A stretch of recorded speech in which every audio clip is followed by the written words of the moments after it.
What I'm gonna do is first roll it out a little bit together and mix it with my roller, and then I'm gonna put it through my pasta machine and get it to one nice deep purple color, and then I'll be back to show you. Now that it's kind of rolled out a little bit, the color's not even yet, but while I have it in a little bit smoother rolling out, I went ahead and added some of this blue glitter dust and some of the purple glitter dust. So now I'm gonna continue mixing until it's a good dark one solid. I love how this is coming out, and you see the sparkles are starting to come through with that glitter dust. I'm really digging that.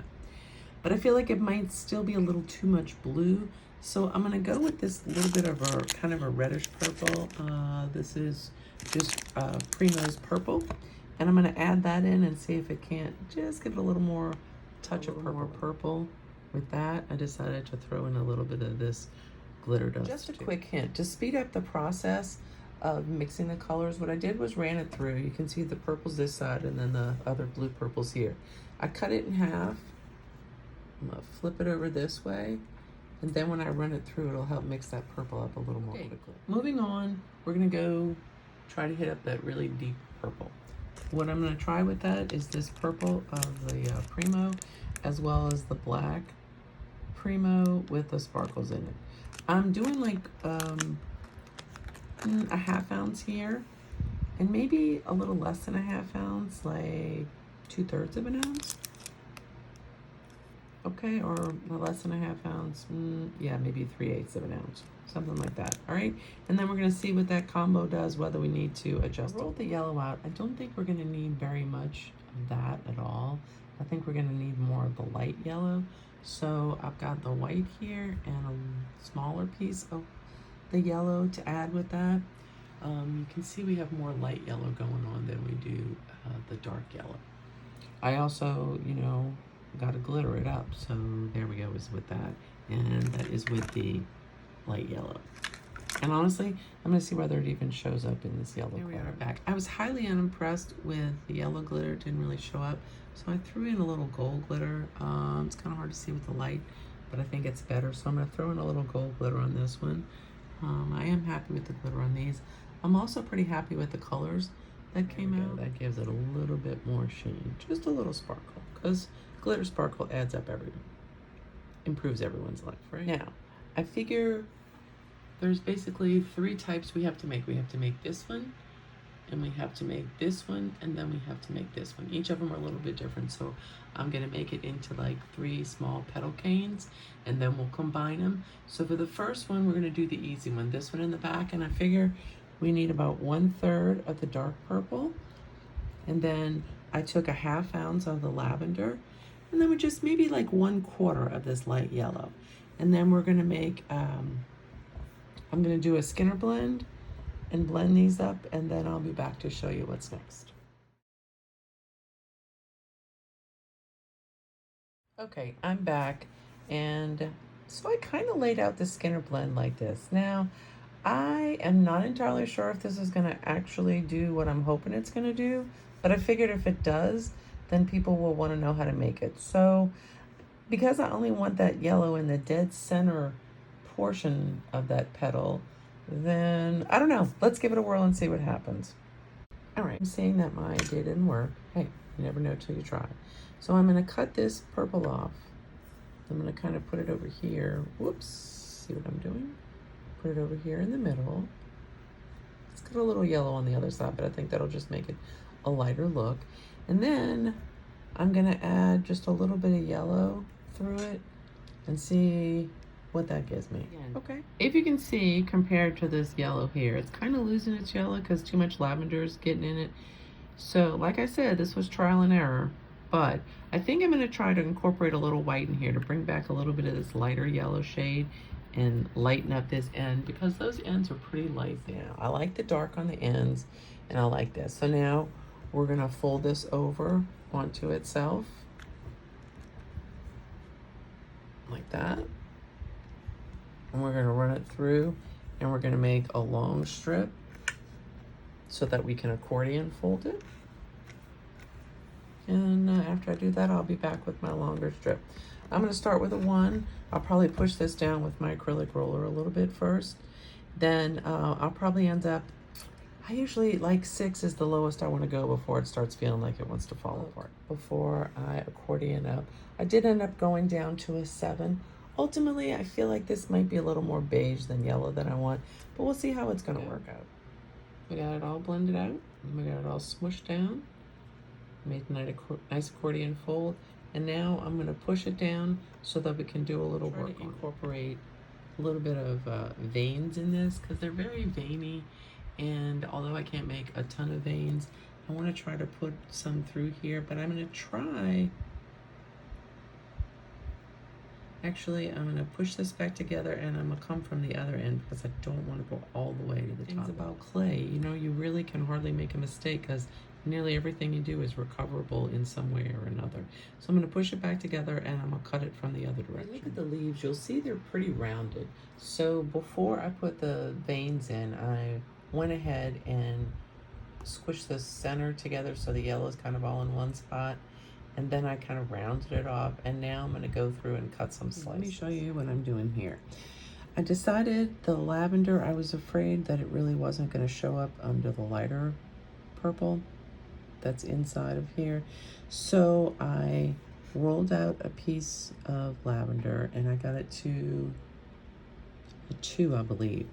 Then I took some of the really dark purple over here, and I rolled out a really thin sheet all the way up to an 8. I'm going to fold it over and then I'm going to compress it and run it through again. And that way, when it comes through, you'll see a vine, like the veins will have purple and dark purple and light purple in.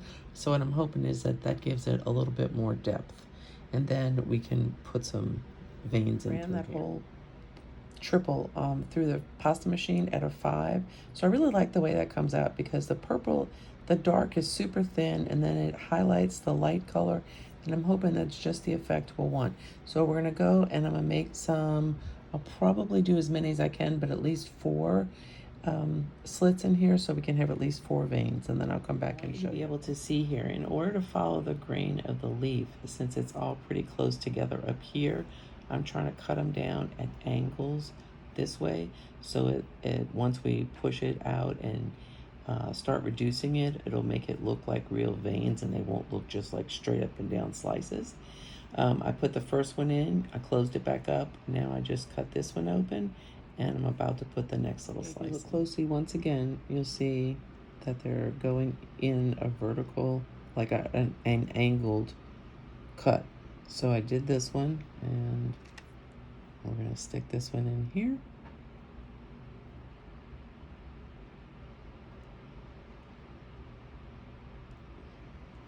I'm going to go all the way across, and then I'm going to squeeze it. Just to show you before I cut, what you want to do is here's the center, you want to come just as close as you can to be past it, and then if you can see, I'm angling my blade. Okay, I can already see my first mistake because that's far more yellow than I wanted in the center.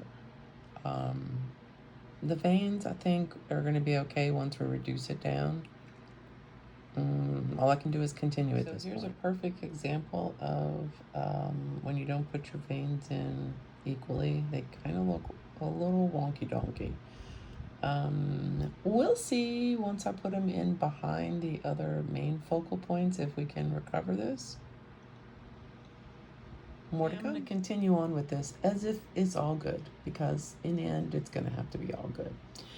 So next what I'm going to do is I decided that the smartest thing to do is probably make that gold, yellow gold, and then the light yellow the center of the flower instead of trying to incorporate it into the petal. And then I just have the dark purple to work with and not the light yellow, the gold on top of that.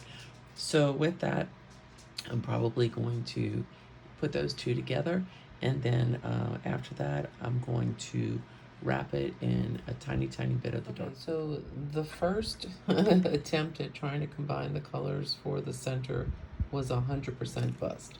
So that'll just go together in my little scrap pile. But I feel like, while not perfect, that could be something I could use. Now it's gonna have to be reduced to maybe a third of this size. So I'm gonna reduce it on down, and then we'll come back and look. But you wanna keep this edge kind of rounded a little bit, and this one stays kind of pointy. So that should be an interesting reduction. Not gonna lie, I'm actually pretty happy with the outcome of the center.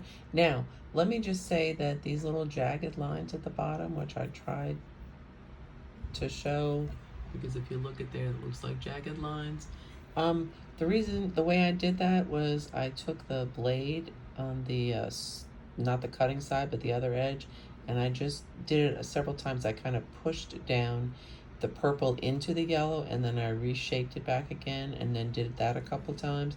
So it's not a huge jagged amount, but I mean, it gives it a little bit of a texture. Okay, for the final petal, I've got the deep purple, I've got some yellow, and I've got the lavender and the dark purple for the outer edge.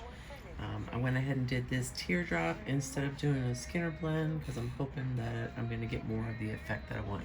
So I'm going to roll this a little bit flatter first, then I'm going to put it through the pasta machine and I'll be back to show you the results. Okay, you can see I got a pretty long line. I did it on a 6. I'm going to start at this dark end here, which is going to be a center, and I'm going to accordion fold. Here we go. That's what it looks like flattened down.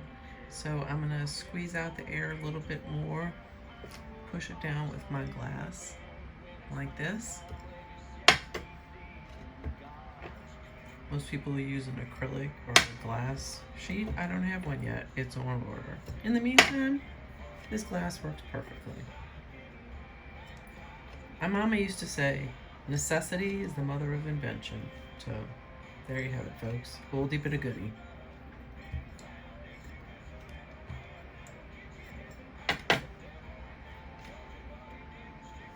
Alright, next I'm going to turn it into a bit of a leaf format by squeezing in this purple. I'm going to squeeze this purple in here, which should help make that circular purple look. And then I'm going to try to round out the petal, and then I'll come back and show you. Okay, that's just about the shape I'm looking for it. I like that. That's pretty good. Next I'm going to take, and it looks like those leaves have a little bit of a light edge around them.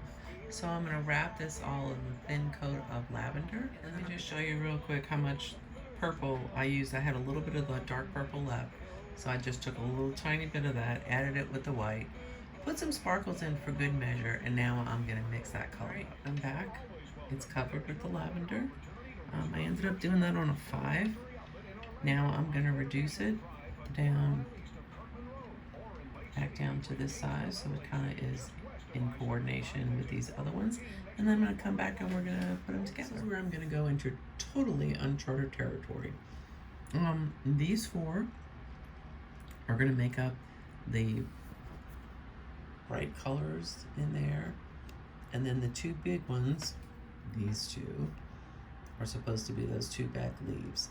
Now I'm going to put these 4 together first, and then I think I'm going to try to, like, I don't know, we'll see. I guess I should show you what I'm doing here. Ooh, from a distance it doesn't really look too bad. What I did was I took like a quarter section out of this piece right here, so that it kind of goes around this piece, which it looks like it's supposed to do. Then I'm going to take, out of this piece, I'm going to also take a quarter section, and I'm going to go slit it in here, and then I'll come back and show you. So for that last piece, I literally took a little tiny thin slice, can you see that? And another tiny thin slice, so I shaved off a little bit of this side, shaved off a little bit of that side, and there you have what I think looks kind of like a pansy. What I'm going to do next is go ahead and fill this in with some translucent, and then I'm going to try to reduce it down without distorting the shapes. In order to put them in the petals, you're just going to make a little triangular translucent, and you're going to shove it down in there, just enough to make some separation with the petals, but not enough to distort them. And then keep filling it up all the way around. I'll show you guys a little bit closer up. I've got all of my translucent. I think I have a nice separation between each of my petals. Now I'm going to go ahead and wrap the whole thing with a sheet of translucent after I put it through my pasta roll. I'm going to finish rolling this out, but I thought I'd add, just for fun, a little purple shellac. Here's my translucent glitter. Ultimately, I may end up thinking it's too much purple. I'm not really sure at this point, but hey, you never know till you try. Now I'm just going to wrap this around, and then I'll come back and show you what it looks like. Okay guys, here we go. Here is my finished product. Actually, technically that's the way it's supposed to be, like that. For my first time ever, I'm not gonna lie, I'm pretty darn impressed with myself. Came out way better than I thought it would. And I think it looks like a pansy. So you might be asking yourself, what the heck do you do with all these scraps? Now, I keep them on my board while I'm working on a project until I'm completely finished, because sometimes you never know whether you need a little tiny piece of this or that to finish things out. But what I do at the end of each of my projects is that I go ahead and I chop it all up really well, and then I make blocks of clay out of the leftovers, so that depending on what I'm working on, so they come out looking something like this.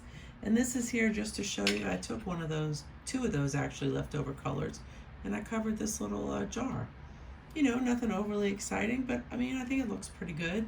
And it makes a nice color combination. And sometimes when I'm filling in a piece, I need a little piece of the color from that particular project, so that works out great for that too.